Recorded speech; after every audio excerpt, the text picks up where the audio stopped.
Well, on today's episode, we're going to do a 3 review episode. Plus, we got some news updates. So, what are the reviews we're going to do today? So, we're going to be reviewing one of Ice Ribbon's recent events from the end of June. I think this one is called After the Rain Ribbon that took place in Corkin Hall on June 26th. We even got, of course, GCW Backyard Wrestling 4 that took place on July 4th. And of course, we cannot forget, it's Wednesday night, and you all know what that means. That means we got AEW Dynamite taking place. And of course, like I mentioned, we got some news updates. Let's see what's been going on in the world of pro wrestling. So, let's get ready for another episode of the Deleted Wrestle Zone.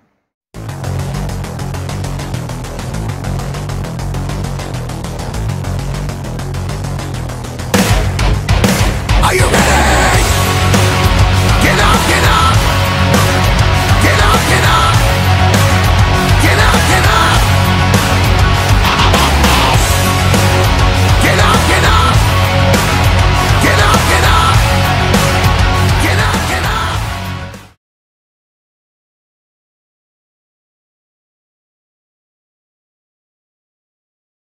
Welcome everybody to Deleted Wrestle Zone, all things as pro wrestling with AEW, NXT, New Japan Pro Wrestling, Impact Wrestling, the National Wrestling Alliance, various promotions, wrestlers, matches, and championships. I am your host, J-Rod here. So, let's begin with Ice Ribbon with one of their much recent events from last month, from June 26th. Now, I know some of you were saying, weren't there any events between then? Yes, apparently, watchprowrestling.org normally puts out what's available at the moment. But this one was a very interesting one because I did learn about this particular one event. Apparently, they've been, ever since Sakushi Haruka, who was the much recent ICEinfinity champion, retired last May. You know, she retired as the champion. So they decided to set out a tournament to determine who will become the next champion. So this was more of the conclusion of that, who will be the brand new ICEinfinity champion. Now, this one is called, of course, number 1210, After the Rain Ribbon 2022. This one took place at Corkin Hall. Now, the first 2 matches are the semifinals of that tournament of the ICEinfinity Championship. So we have our first match. We got Ibuki Hoshi taking on Yuki Mashiro. Now, Yuki Mashiro, she is a fantastic wrestler. I've seen her many times, even some of the earlier events that I've been watching. I forgot what championship she holds, so she probably wanted to be double champion. But she's a fantastic wrestler for a girl of a young age. Now, Ibuki Hoshi, she's much of a veteran, but I did not anticipate a lot until, of course, Yuki was able to pick up a very decisive victory on Oshi and proceeded into the finals. Next match, we got Tai Hamna versus Sayuri Anoa'i. Now, this was a very good match. I did like. I'm a fan of these two ladies, Hamna and Anoa'i, because, as you know, Hamna came back after she was injured. She made her return this past May for, the Nomads Freelance Summit. And of course, Sayuri, she has an extensive reputation as a freelancer, been with many promotions, not to mention her involvement as a member of Osaki-gun. So I thought it was a pretty good match. I was like impressed with the whole thing. But unfortunately, it was Sayuri Anoa'i who walked out as the victor, picking up a very good win against Tai Hamna. I was like, wow, pretty good. Now, our next match, we have 6-person tag match. Team number 1, we have the members of Colors, consisting of Yuko Sakurai, Hikari Shimizu, and Saki, to take on Kiku, Yappy, and Cherry. Now, I am a fan of Colors, just to be honest with you. Not because they're now allied with Cosmic Angels. They have a unique form. Basically, they are a freelance unit that can go anywhere. So I thought it was pretty cool. But I was impressed with Yuko Sakurai's performance, how she decisively ended this match by pulling up a roll-up on Yappy, which was like an upset right there. I think Yappy was practically in shock that she lost in that fashion, but it happens. Next match, we got Arisa Shimizu taking on, what's her name? Maika Ozaki. Now, Arisa, recently I did report her. She is out for a while due to an injury, but I have seen her before on an exhibition match against Asahi. This match was basically more the rookie versus the veteran. That's always been Maika Ozaki. If you guys know who she is, she's a freelance wrestler who's been around on various occasions. Basically kind of like brutalized her in every form until she finally pinned her. But of course, she gave her some encouragement that she did pretty good, despite the fact that she's new. Next match, we got tag team action. We got Natsumi teaming up with Maya Yuhiki, who, if you guys know this or not, was in Ice Ribbon, but now she's a freelancer, and she's part of the Summit of Nomads, taking on Saraya and Ram Kaicho. I thought this match was insane because Ram Kaicho, you know she's aggressive. She has dirty tricks up her sleeves, but Maya Yuhiki knows her pretty well. They're part of a stable group called Rebel X Enemy with two others, but in this form, it was, of course, Mayuhiki who picked up a strong victory when she pins Saran. It was a pretty good one. So basically, she knows exactly how the youngsters are. Next up, we got another tag team action. We got Misa Karuga teaming up with Amin, who also is known as Rina Mikura, part of Colors, versus Hamuko Hoshi, and of course, you may know her, Makoto. This was a very interesting match because, as you know, Makoto, I've followed her many times. She's an amazing wrestler. She's also freelance, but it was pretty good. However, in this favor, it was Hamuko Hoshi who walked out as victor when she pinned Ami with the senton bomb right at her. So basically, that's how it walked out. Now, our next match is the International Ribbon Tag Team Championships. We got the challengers Kaho Matsushita and Asai teaming up, taking on Big Dekai, consisting of Totoro, Satsuki, and Yuna Maneze. You know her, Yuna Maneze. She is well known to train wrestlers like Natsupoi, Tam Nakano, what's her name, Naoki Kuda, many others. So basically, this is the more of like, okay, the veterans versus the youngsters. So that kind of fits in. But unfortunately, in this one, Yuna Maneze walked out as the victor, giving them a very, I think she might have pinned Asai. But of course, they showed them respect that they hanged on against them no matter what. But however, when you thought this whole thing was going to be done, it wasn't. Apparently, new challengers come out. We got Amakura Hoshi and Makoto, who issued a challenge for the tag titles. Now, as you know, there is no subtitles in Ice Ribbon one way or the other, but you can guess it probably accepted the match. Now, our final match is the final of the ICEinfinity tournament for the title. We have Sayori Onoi versus Yuki Mashiro. Now, this was a very impressive match. Now, I see the fire in Mashiro because she is, like I said, she's a fantastic wrestler for a girl of her age. But I've seen Sayori Noi many old times over, no matter what promotion she's been with. And that's what makes her different. And I think that tells me, these two people want this belt.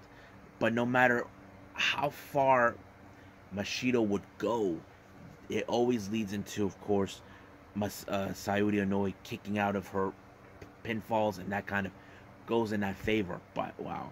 But unfortunately, it was Sayori Onoi who picked up a good victory with the bridge onto Mashiro, becoming the brand new ICEinfinity champion.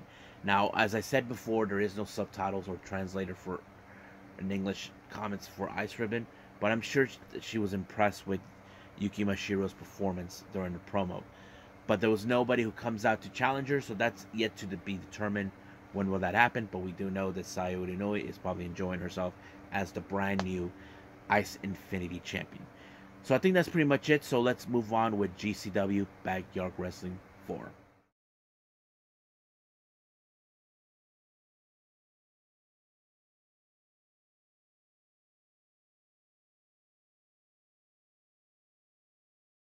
Okay, GCW Backyard Wrestling 4. Now, for some of you who are new to this channel, you probably ask yourselves, we all seen it before, you know, there's backyard wrestling everywhere, yes, but this is different when it comes to GCW.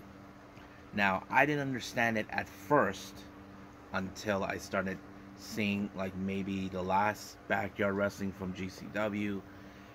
All wrestlers have a different alter ego, like, they can be whoever they want for that particular time. They may not have the same name or whatever, but it's a lot of fun. You don't expect a whole lot in this one. But this location was at a undisclosed location of their, well, they didn't say where, but you know what I mean.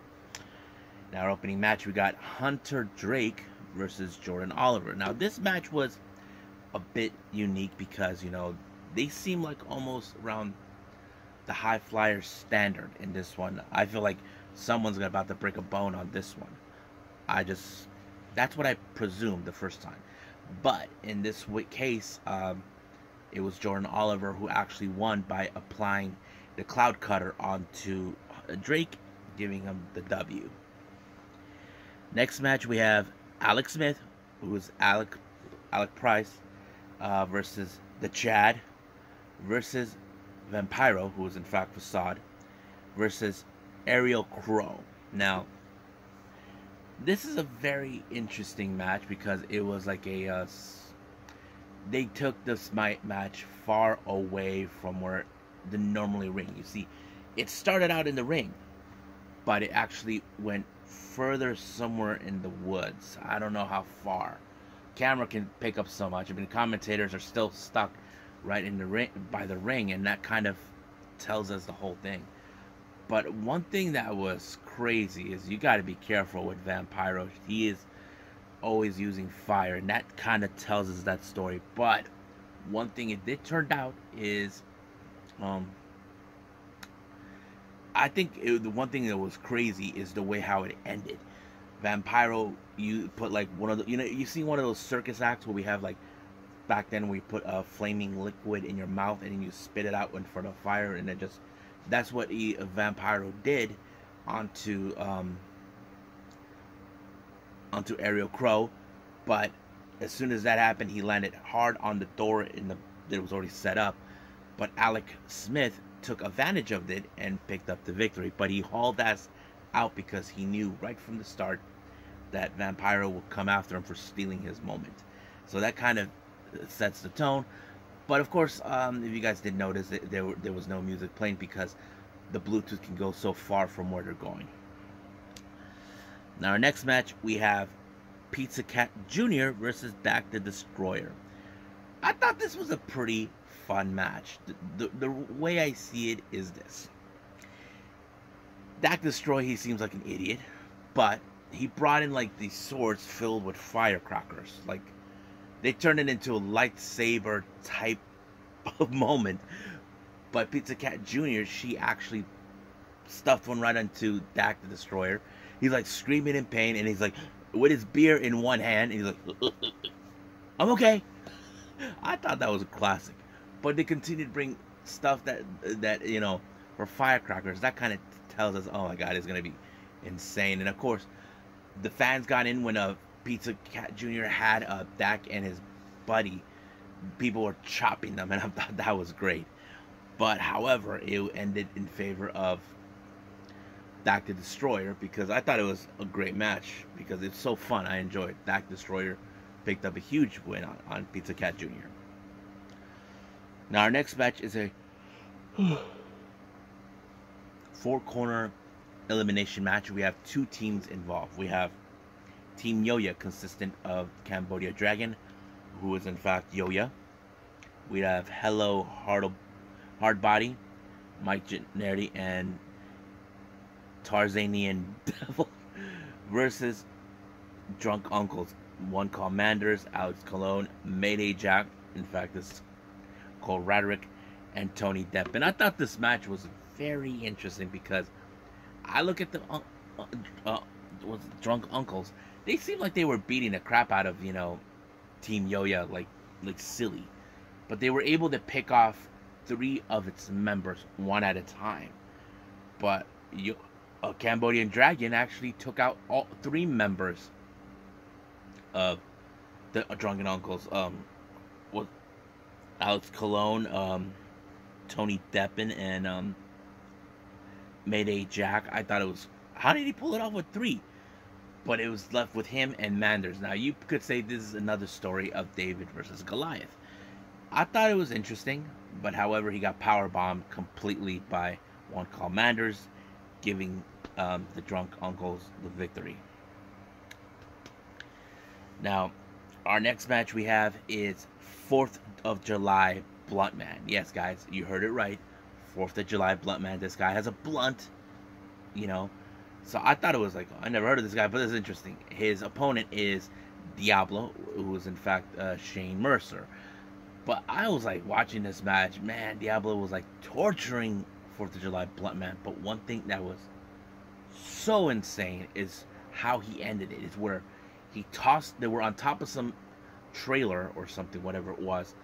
Mercer picked him up, tossed him onto the door, and I think he might have landed on his ass. That must have hurt, but Diablo got off the damn thing and went for the pinfall. I thought it was insane, but wow. Now, our next match is a very interesting. We have the Great Akira, played by Akira, versus the Skinny Cripper, played by Masha Slamovich. Now, this was a very, very interesting. If you guys know this or not, in real life, Masha and Akira are in a relationship. I'm like thinking, okay, how this is going to be played out, you know what I mean? Because this is going to be fun. And I thought in a way that Masha, or should I say Skin Cripper, was going to win because, you know, she seems like more of the aggressive type. Ugh. Excuse me. But yeah, I thought it was fun and I thought it was great, but it was Skin Cripper who won. Now, then our next match, we have the Battle of the Janellas. Joey Janela versus Donnie Janela. Now, Donnie Janela is like another ego that he has. I thought this match was really fun. Not to mention, they brought in a lot of toys. Joey Janela was in the freaking pool the entire time. That was his grand entrance. I thought it was great. But he brought his gear, and I thought the match was interesting, you know. But it was Joey Janela with, of course, a Spike Pile Driver, I think it was, that picked up a good win. Now, our next match, we have an Emanon, consisting of Jimmy Lloyd, versus Dark Angel, Marcus Mathers. Now, this was a very interesting match. I'm like, bloody hardcore murder. They use darts in this. I'm like, ugh. But I was like anticipating this is going to be ending really interesting. And Emanon picked up a very huge win. 1, 2, 3, and that was it. So now you know what backyard wrestling is all about in GCW. They may not have the same, it's the guys we know, but they have alter egos in this particular event. So you may see it the next time. But right now, let's end it with AEW Dynamite.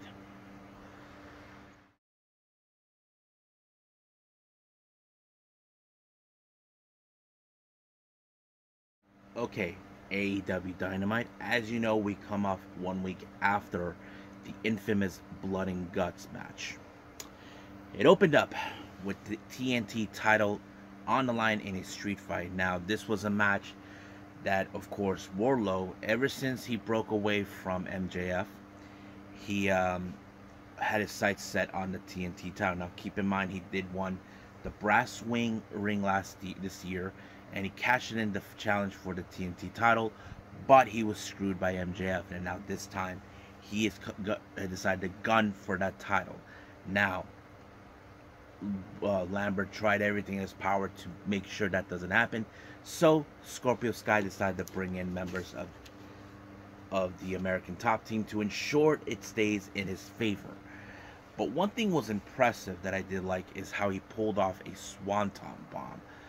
I mean, look, we can all say big guys like him can't do things like that. I mean, I feel like he's almost in a similar level as Keith Lee. But he was impressive. Now, when things seems like was going in Wardlow's way, Lambert had, nervousness, so he sent his little guerrilla squad to take him out. He took them out, and then later he wiped them all out by tossing one of them. And of course, Scorpio Sky whacked them with the belt. He thought he had it done. It was all in the bag, and he kicked out. And I think Lambert and Sky could not even believe. Like, you probably ask yourselves, how could this happen? Well, it happened. So, basically, he tried to finish him off. Wardlow overturned it, but he shoved Scorpio Sky right into Lambert, knocking him out, giving him the opportunity to slam him down for a bit until everybody heard those infamous sound, powerbomb symphonies, and I think he might have did 3. 1, 2, 3. We have a brand new TNT champion, and ironically, AEW was in Rochester, New York, which is home of the late Brody Lee, and of course we all know what that is. It means it's Dark Order country, but we'll get to that in a bit. But here's the funny, interesting. After the match, I saw a tweet coming from Sammy Guevara. He says, "Does that mean I get to challenge for the belt again?" I mean, it does seem like it, but we'll see. Now, as you know, Jon Moxley, he always has a message for his upcoming opponents. And his opponent for our main event is none other than Brody Lee. So, I guess that he knows what he has to do, and I think it makes proper. But we'll see about that. Now, I don't know what the hell is the issue with this. They had this thing, petition against Swerve Strickland. So, Sterling and Nese were trying to get people to sign it. Throughout the entire broadcast, they had, of course, the first person to ask is Keith Lee, because we know you guys have issues, but Keith, look, yes, we have issues, but right now we're winning, so we're good. And later, I think they might have gone to of course, Orange Cassidy. He had no compel to sign it because he said he cannot sign anything without the presence of his lawyer. Turned out to be the one guy they cannot stand, and it's Danhausen. And of course, Nese put him in a match for, I think, next week or Rampage, where he said that if he wins, he has to sign the petition. So that's going to be interesting. Now, for a bit of a while, we are seeing what's been going on with Christian Cage and Luchasaurus, but the real question does remain, what is going on here? But later, he was confronted by Matt Hardy. Now, Matt Hardy, on the other hand, admit about his mistakes. His mistakes were using Private Party and Butcher and the Blade for his own need, which he knows it. Christian Cage doesn't see it that way. He just thinks that you're just riding on your on the coattails, and that kind of goes a long way. He even brought out Jeff Hardy about his problem, and then of course Luchasaurus took him out and then chokeslam him through the door. But we'll see what happens then in the future. Hopefully Jungle Boy comes back.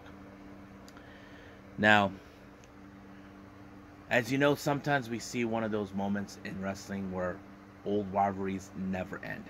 Claudio once again decides to get in the face-to-face of Jake Hager. As you know, Jake Hager decides, saying that, he, out of all places, he had to be there, and then he said he's undefeated in MMA. But Claudio doesn't mind. So basically, there's going to be a match set next week between these two at Fyter Fest. Now, our next match is the Butcher and the Blade, along with the Bunny, taking on Swerve in Our Glory, Swerve Strickland, and Keith Lee. I thought this match was very interesting. Besides, the thing is, the Bunny got in the way many times over, but somehow Keith Lee and Swerve Strickland decides to get in the way, tried to stop them in every possible. So luckily they stomped them both until they were interrupted by Hobbs and Starks, who had it because they're telling them they are the best tag team. But the fact is this, that they haven't won the tag team match at all. The way they see it is this: these two teams are in the top 5 ranks, so that kind of sets the tone.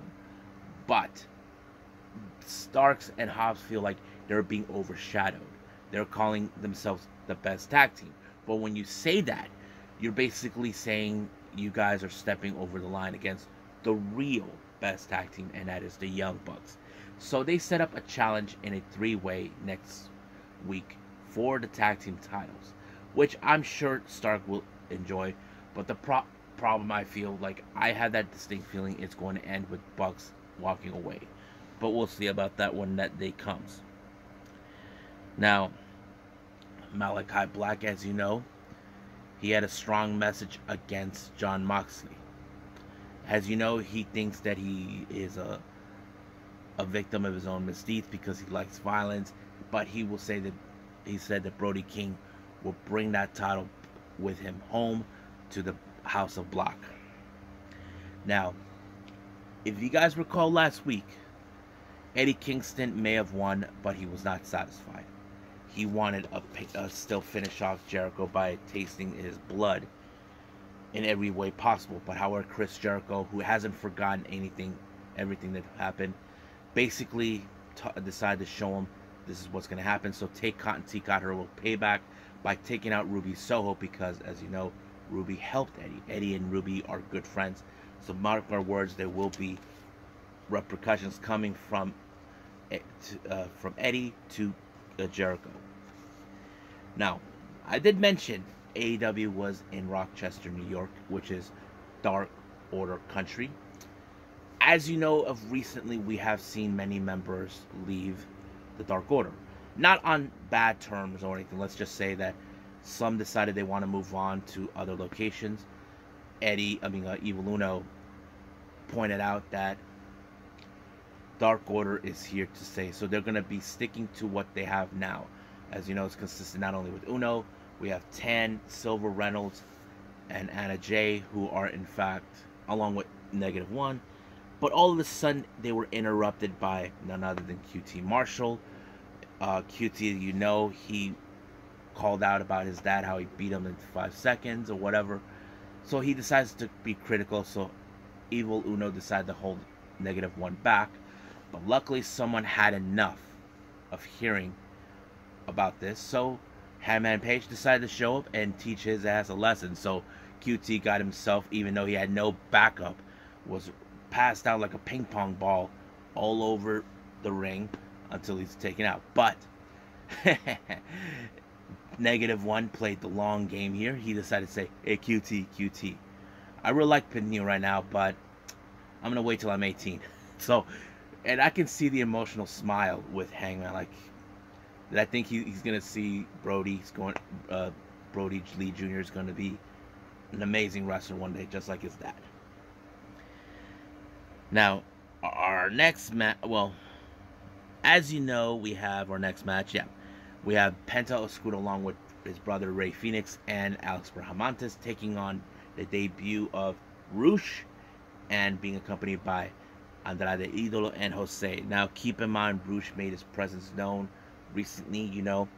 This is one of those harder matches. But the one thing that was interesting, I think many fans will definitely want to see this, is Jose and Alex Brahamantes wrestle. I think we gotta see that. Those two have to wrestle. I mean, it's like you're building up a story with those two. I don't know why. It just feels like it. But unfortunately, the match could have won in Penta's way if it wasn't for Andrade to pick up the boot of Rush the win. While the referee was being distracted by Phoenix and Andrade, Rush low-blowed Penta and removed his mask. So basically the ref questioned him, did you to remove this mask? But you can tell this is far from over between the Lucha Brothers and La Facción Ingobernable. Now, as you know, Lethal, Dutt, and Satnam Singh, they're preparing for their upcoming. They demanded a match against Samoa Joe to put the World Television title on the line. So basically, as you know, their issues is not far from over. So they decided to make this match happen, and it did. It was officiated. It will be happening. So we'll see if Jay Lethal does have what it takes to dethrone him.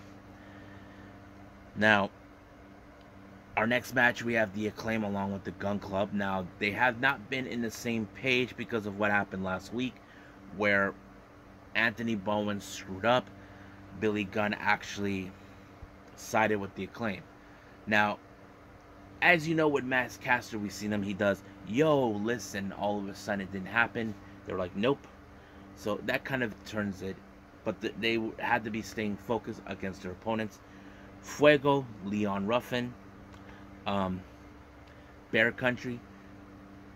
It seems like they did get along for a short time, but what happened is when Max was doing the gun on top of the turnbuckle, he did the mic drop on, I think it was Fuego, but unaware to him, apparently Austin Gunn actually tapped him without noticing it.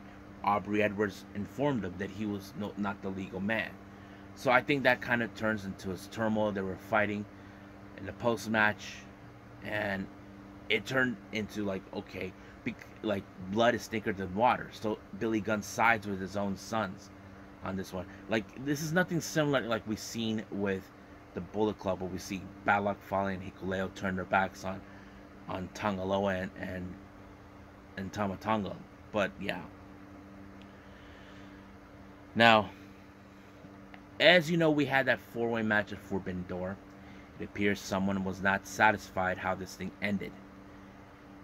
Looks like the Redeemer himself, Miro, wants payback. So he called out, of course, Malachi Black. So this is going to be a very interesting development.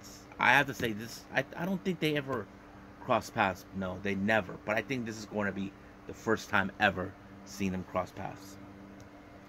Now our next match, we have Marina Shafir and Nyla Rose taking on Thunderstorm. Thunder Rosa and Toni Storm. I have to say, this is a very unique team. You have two of the best women's teaming up like this. This is the first of its kind. I mean, I was impressed with the whole thing. I was like impressed, and of course we know how dangerous Marina Shafir. I think the one thing that I did like the dynamic is this. Marina Shafir and Thunder Rosa, they both have MMA background stipulations. You got Toni Storm and Nyla Rose. They are like the two big time, like two of the most interesting wrestlers we've seen. So there's a dynamic right there between sides. But what I did like is how Thunder Rosa and Toni Storm ended it with a little bit of teamwork by doing like the Thunder Fire driver, and boom, it was ended right there. And so Thunderstorm picked up their very first win together. I wouldn't be surprised if somewhere down the line Tony Khan decides to do a women's tag team titles. I have to say that would be something interesting to watch. Now, if you guys recall, this past Friday or last Wednesday, we saw what happened with Chris Statlander and Dina. Layla Jade was not happy with Stokely Hathaway, when in fact Jade Cargill did not like that Layla Gray got involved. So Stokely Hathaway had to explain his situation. So he had to do what it was necessary. But I don't think Jade liked the idea. But we'll see how that really turns out. I don't think Layla Gray liked that either. Now, as you know, recently during a AEW Dark match, Wheeler Yuta was attacked by Daniel Garcia, who has issued a challenge for the ROH Pure Wrestling Pure Championship at Death Before Dishonor. Basically, as you know, that he thinks that Yuta is nothing but a weak link, that he's not that tough like him. So he's trying to prove that you're nothing. You're not tough. He thinks that the whole thing with him is all a fake. So we'll see about that. Now, speaking Death Before Dishonor, FTR also issued a challenge to the previous ROH Tag Team Champions, the Briscoes. So they thought it'd be fitting to give them a rematch. So I'm like, whoa, that's going to be interesting. But we don't know for sure if they will be accepting it. So we'll find out. We still got a bit of time. Now, our main event, we have, of course, the AEW Interim Tag Team Champion Brody King versus Jon Moxley. Now, this match was insane. Brody King was mostly dominant in this match in every way possible.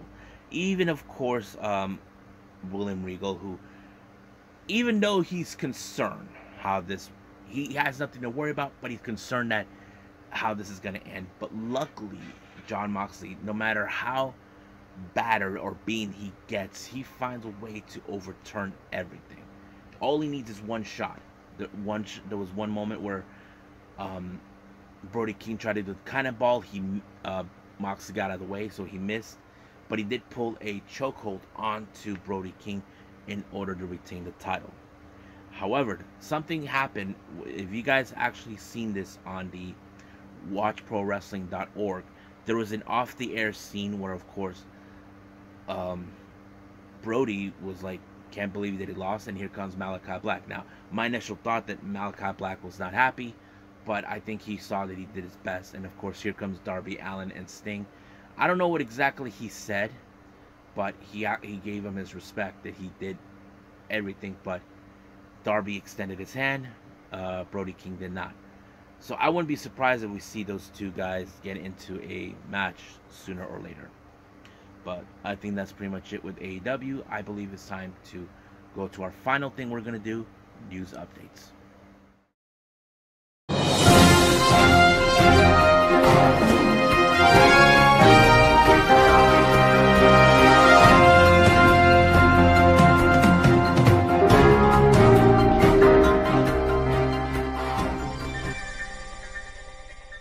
Okay, here are news updates. As you know, I've been covering mostly the recent matches that have been announced for Terminus 3. This one was another announcement.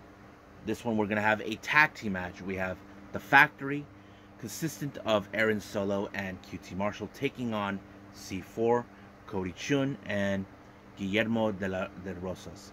So this is going to be a very interesting developments. Now, I don't know if these guys, I don't think they've ever been in this type of match, learning about pure wrestling or modern day grappling or modern age grappling. I don't know, but this is going to be good.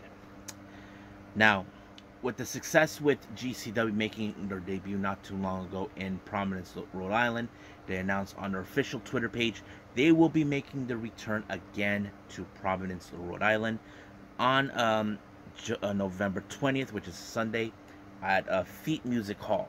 So if you guys are GCW fans, stay close attention to that. Now, I have mentioned before on previous updates, as you know, the Authors of Pain talked about having a promotion of their own. But, however, things are not going well for them. Apparently, they had to cancel their event that was scheduled. So this is their official statement right here. Dear fans and followers, unfortunately, we have to cancel the event schedule for this Saturday at the Motor Point Arena in Nottingham, England. We are deeply disappointed in the news that we have shared, but so many talent not showing up, we have no choice than to cancel the event. Our team worked so hard on this event and day out for the fans to come with a different wrestling event, believing we still able to show that in the near future. We want to say with our talent that were scheduled have been paid in full, and Lena Finette was paid her deposit while she changed her mind and did not want to show up and wrestle anymore. For now on, we will apologize for this, but we promise it will not end there. See you soon. Now, this is a very how do I say this? Interesting developments. Now, I know that the Drama King Matthew Renwall was going to be there. I forgot who else, but it's kind of strange that none of the talent are planning or decide not to show up. It was kind of weird, but I'm sure they will figure something out. I have to say these guys are really doing something positive for themselves, but things are not going according to themselves. So we'll see what happens. I will stay up on top of this as possible to see what developments. Now, our final update here. You may have heard that the New Japan had a business strategy presentation. Now, they talked about the success on certain levels about, the New Japan Strong and other things. However, there was one that came up interesting on their presentation. And this one was on their Twitter page that was put out. In adapting New Japan Pro Wrestling to the global standard audience expectations, we are seeing women's wrestlers from Stardom in New Japan of America ring moving forward. So what does that mean? We most likely will see the members of the roster of Stardom making their appearance on New Japan of America. Now, some of you might say, why are they using a New Japan ring? Keep in mind, New Japan is owned by Bushiroad, and Bushiroad owns Stardom. So basically they're trying to see if they can help.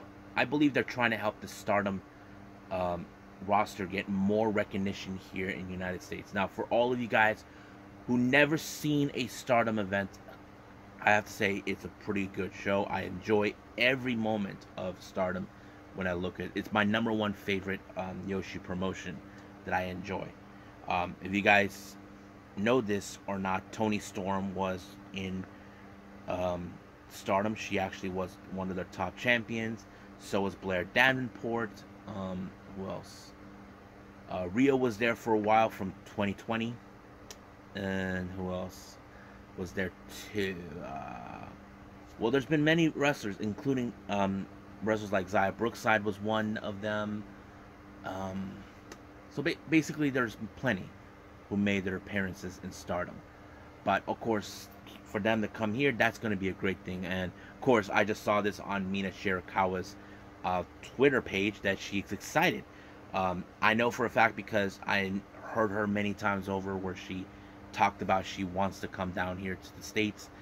She does speak good English. I did heard her commentating in the English commentating group last year at the finals of the 5-star Grand Prix. She has been speaking English for 16 years, in case anybody knows. She's not the only one, so does Waka Tsukiyama. If you guys know that she wasn't born in Japan, she was born here in the States.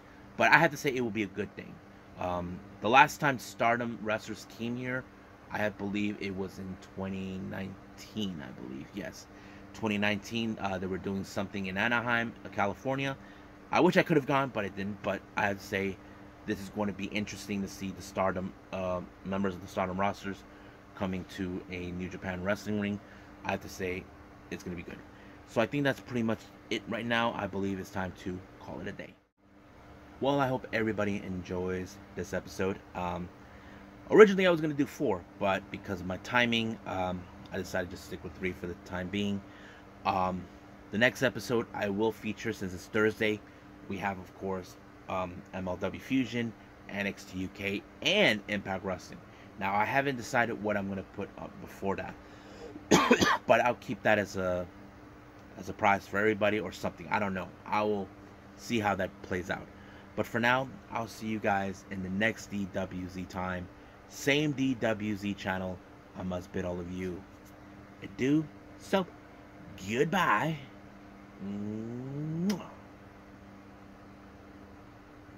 And have a nice day. Bang.